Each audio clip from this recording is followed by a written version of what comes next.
मुझे ये बताओ आप कहाँ पोस्टेड थे, कौन से एरिया में? वो सिटी एरिया था जहाँ जैसे हम देखते हैं बिल्डिंग विल्डिंग टूटी हुई होती है, या जंगल जंगल वाला एरिया, बाउंड्री वाला एरिया था, कैसा था? कुछ जो मारियोपोल हिस्सा है वो सिटी का एरिया है, बट अब वहाँ यूक्रेन आर्मी नहीं है। मैं वो रशिया ने कैप्चर कर लिया पूरा? जी हाँ, वो मारियोपोल पूरा डिस्ट्रॉय हो गया था और रशिया ने उसे बहुत अच्छा बनाया, बहुत सुंदर बनाया अब।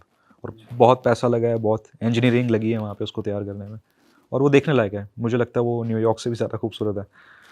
जैसा मैंने न्यूयॉर्क, मैं कभी न्यूयॉर्क गया नहीं, बट जैसा मैंने देखा है मूवीज़ में, वैसे उससे तो बेहतर है बहुत ज़्यादा।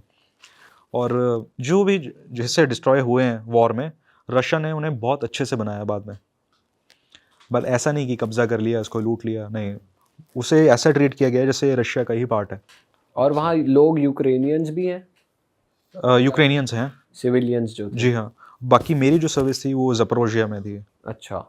तो आपका मेन टास्क क्या दिया था उन्होंने, कि बस किल करो? मतलब किल नहीं, मतलब अपने आप को प्रोटेक्ट करो और एरिया डिफेंड करो, कॉन्कर करो? डिफेंड करो। कभी कभी ऑफेंसिव ऑपरेशंस भी होते थे, एनिमी प्रॉपर्टी को डिस्ट्रॉय करो, टैंक्स हो गए, कार्स हो गई, ऐसी चीज़ें हैं। और मेन जो क्या हुआ कि मेरे साथ मेरा एक बहुत अच्छा दोस्त था, अब वो इस दुनिया में नहीं है। तो उसने कहा कि जिस तू ग्रुप, रशियन था वो? हाँ वो रशियन था। एक्चुअली वो था क्राइमिया से, बट कुछ टाइम बाद 2014 में क्राइमिया ने को रशिया ने अपने अंदर ले लिया था। तो हुआ ये कि वो रशियन बन गया और उसको, वो शुरू से रशिया को सपोर्ट करता था। तो उसने मुझे कहा कि यार तू जिस ग्रुप में है ना, ऑफेंसिव ऑपरेशंस करते हैं, ये सेफ़ नहीं है। तो वो मेरा अच्छा दोस्त था, अब वो नहीं है। और उसने मुझे ज्वाइन करवाया ड्रोन यूनिट में। मैं फिर ड्रोन यूनिट में चला गया। ड्रोन यूनिट कोई बहुत ज़्यादा सेफ़ नहीं है, वो भी वॉर में ही होते हैं। वॉर से 1-1.5 किलोमीटर दूर होते हैं, क्योंकि ज़्यादा दूर हो जाएंगे तो नेटवर्क्स नहीं आएंगे ड्रोन्स के, वो दिक्कत है। तो ऊपर वाले की दया थी कि 1% मेरे साथ ऐसा हो गया कि अब मैं ऑफेंसिव ऑपरेशंस नहीं करूँगा। अब मेरा काम यहाँ ड्रोन यूनिट में है। वहाँ बहुत कुछ सीखने को मिला, लोग बहुत अच्छे थे, ट्रेंड बंदे थे, 2-3 साल उनको वॉर में हो चुके हैं। ड्रोन यूनिट में होता क्या है बेसिकली? ड्रोन क्यों यूज करते हैं? ड्रोन यूज़ होते हैं एनिमी लोकेशंस को देखने के लिए। कोई एनिमी दिखा है तो उस पर एफपीवी से अटैक करने के लिए, कामिकाज़े ड्रोन से अटैक करने के लिए। कोई ज़्यादा बड़ी प्रॉपर्टी दिखी है, जैसे कोई टैंक दिखा है, कोई आर्टिलरी दिखी है। तो ये अटैक ड्रोन के थ्रू भी होता है या फिर अलग से कुछ कनेक्टेड होता है कि उससे फिर आप फायर कर सकते हो? मोस्टली डेथ्स जो हैं ड्रोन से ही होती हैं, क्योंकि आप एनिमी तक पहुँचो वो भी एक बहुत बड़ा टास्क है। तो बहुत सारे ड्रोन्स वहाँ पे फ्लाई कर रहे होते हैं। और ये नहीं कि एक बार में बहुत सारे 200-250 ड्रोन्स, ऐसा नहीं होता। हर एरिया में 1-2 ड्रोन होता है, हर थोड़े थोड़े 100-150 मीटर पे। क्योंकि वहाँ चार्जिंग का भी बहुत इशू है, वहाँ लाइट तो है नहीं, छुपा छुपा के जनरेटर ज़मीन के नीचे चार्ज करते हैं बैटरीज को। तो आपको मेन ड्रोन उड़ाना होता था, और कई कई जगह आपने क्रैश भी करे ड्रोन्स? क्रैशिंग वाले भी होते हैं ड्रोन्स? कामिकाज़े ड्रोन्स होते हैं वो, उस पर एफपीवी पे बॉम्ब लगा होता है। और ये वैसे तो ये शूट हो जाते होंगे, जैसे अगर पॉइंट कर लिया किसी ने भाई ड्रोन उड़ रहा है। रियल एक्चुअली मूवीज़ में या फिर ऐसे देखने में बहुत आसान लगता है, आपने किसी भी चीज़ को शूट कर दिया। रियल लाइफ में एक ड्रोन को शूट करना बहुत मुश्किल है। वो एक तो उसकी स्पीड बहुत अच्छी है, वो बहुत ज़्यादा हाइट पे है, ठीक है। अब मैं उसे शूट करने पे लगा हूँ, उसको बुलेट नहीं लगी, मेरी बुलेट ख़त्म। जितनी देर में मैं मैगज़ीन लगाऊंगा वो आके, ड्रोन उड़ाने की भी आपको ट्रेनिंग दी गई होगी? हाँ वहीं पे ही मैं उड़ा उड़ा के सीखा था, उन्होंने सिखाया था मुझे। छुट्टी में 1-2 दिन की छुट्टी मिलती है, 15-20 दिन में पीछे आते हैं, तब वो सिखाते थे मुझे। तब भी मेरे पे थोड़ा फोर्स था कि आप सीखो, और मुझे महसूस होता था कि यार अगर मैं नहीं सीखूंगा ना तो मैं इनके किसी काम का नहीं हूँ। तो मैं सीखता था वो सब चीज़ें। 15-20 दिन में आप वापस सिटी आते हो और रेस्ट करते हो? शुरू के एक थोड़े दिन तो ऐसा हुआ, बट उसके बाद हुआ 3-4 महीने वॉर में हो, ना नहाए हो ना कुछ है। पीछे भी नहीं आ रहे, कैसे आए? पीछे आएंगे तो यूक्रेनियन आर्टिलरी, यूक्रेनियन तोपें या फिर यूक्रेनियन ड्रोन्स वो रोड के आसपास ही घूम रहे हैं, तो हम निकलेंगे कैसे? तो कभी ऐसा हुआ है कि आप घिर चुके हो? एक्चुअली जिस एरिया में हम थे ना, वो कुछ ऐसा है जैसे यूक्रेनियन टेरिटरी में कोई चाकू घुसाया हुआ, मतलब, और 3 तरफ से अटैक आते थे उस जगह में।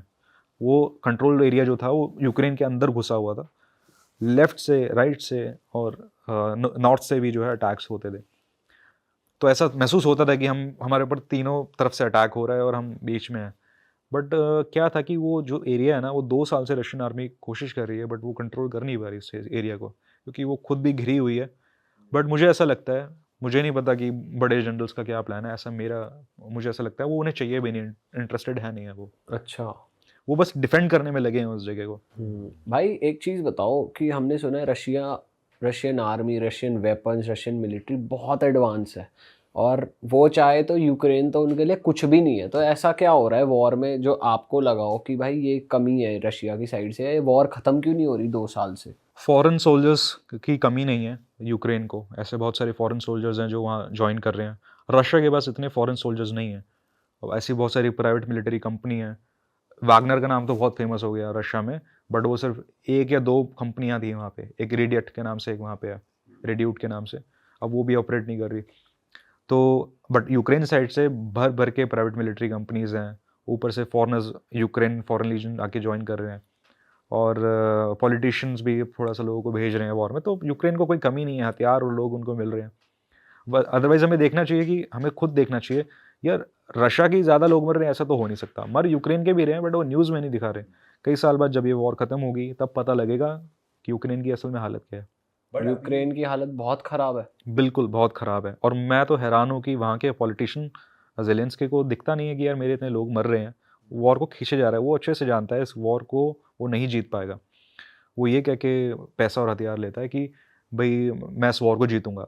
मुझे दिख रहा है कि 500 किलोमीटर पे मेरा दुश्मन बैठा है मेरी राजधानी के, मैं कैसे जीत जाऊंगा?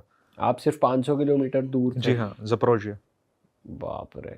और भाई रशिया पे ऐसा क्या है जो हमारे इंडियंस पे नहीं है? मतलब इंडियन वॉरफेयर में कितना एडवांस है, आपको क्या नॉलेज के हिसाब मुझे ऐसा लगता है, जो मैं देखता था 24 घंटे आर्टिलरी चल रही है, तोपें चल रही हैं, 24 घंटे टैंक से शेल शूट हो रहे हैं, 24 घंटे रॉकेट्स यूज़ हो रहे हैं।